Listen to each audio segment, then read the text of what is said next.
اگر آپ سے پوچھا جائے دنیا کا سب سے بہترین انسان کون ہے، امیر، طاقتور، مشہور، نبی کریم صلی اللہ علیہ وآلہ وسلم نے اس سوال کا ایسا جواب دیا جو پوری زندگی بدل دیتا ہے۔ حضرت سیدنا عثمان رضی اللہ عنہ روایت فرماتے ہیں کہ رسول اللہ صلی اللہ علیہ وآلہ وسلم نے ارشاد فرمایا، تم میں سے بہتر وہ ہے جو قرآن سیکھے اور سکھائے۔ فیضان ریاض الصالحین جلد 7 حدیث نمبر 993۔ یہ حدیث اس وقت میں ارشاد فرمائی گئی جب قرآن پاک کی تعلیم پورے عرب میں پھیل رہی تھی۔ صحابہ اکرام قرآن صرف پڑھتے نہیں تھے بلکہ اسے سمجھتے، اس پر عمل کرتے اور دوسرے تک پہنچاتے تھے۔ اس لیے نبی کریم صلی اللہ علیہ وآلہ وسلم نے قرآن سے جڑنے والوں کو امت کا بہترین فرد قرار دیا۔ مفتی احمد یار خان نعیمی رحمۃ اللہ علیہ فرماتے ہیں کہ قرآن سیکھنے اور سکھانے میں بہت وسعت ہے۔ صرف الفاظ پڑھنا ہی کافی نہیں بلکہ بچوں کو قرآن کے حروف سکھانا، تجوید سیکھنا سکھانا، احکام قرآن کو حدیث اور فقہ کے ذریعے سمجھنا اور قرآن کے اسرار و حکمت کو جاننا، یہ سب قرآن کی تعلیم میں شامل ہے۔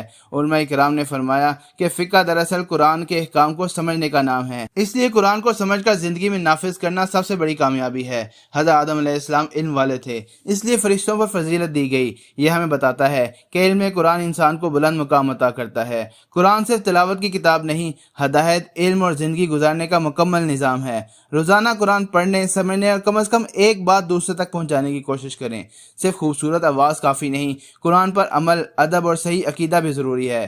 آج لوگ دنیاوی تعلیم کے لیے سالوں محنت کرتے ہیں لیکن قرآن سیکھنے کے لیے وقت نکالنا مشکل سمجھتے ہیں، حالانکہ یہی قرآن دلوں کو سکون، زندگی کو مقصد اور آخرت کو کامیابی دیتا ہے۔ سوشل میڈیا کے اس دور میں اگر ایک شخص بھی قرآن کی ایک آیت دوسرے تک پہنچا دے تو یہ بھی قرآن سکھانے میں شامل ہو سکتا ہے۔ قیامت کے دن سب رشتے، مال اور شہرت ختم ہو جائے گی مگر قرآن سے تعلق انسان کے لیے نور بن جائے گا۔ اللہ تعالی ہمیں قرآن پڑھنے، سمجھنے اور اس پر عمل کرنے اور دوسرے تک پہنچانے کی توفیق عطا فرمائے، آمین۔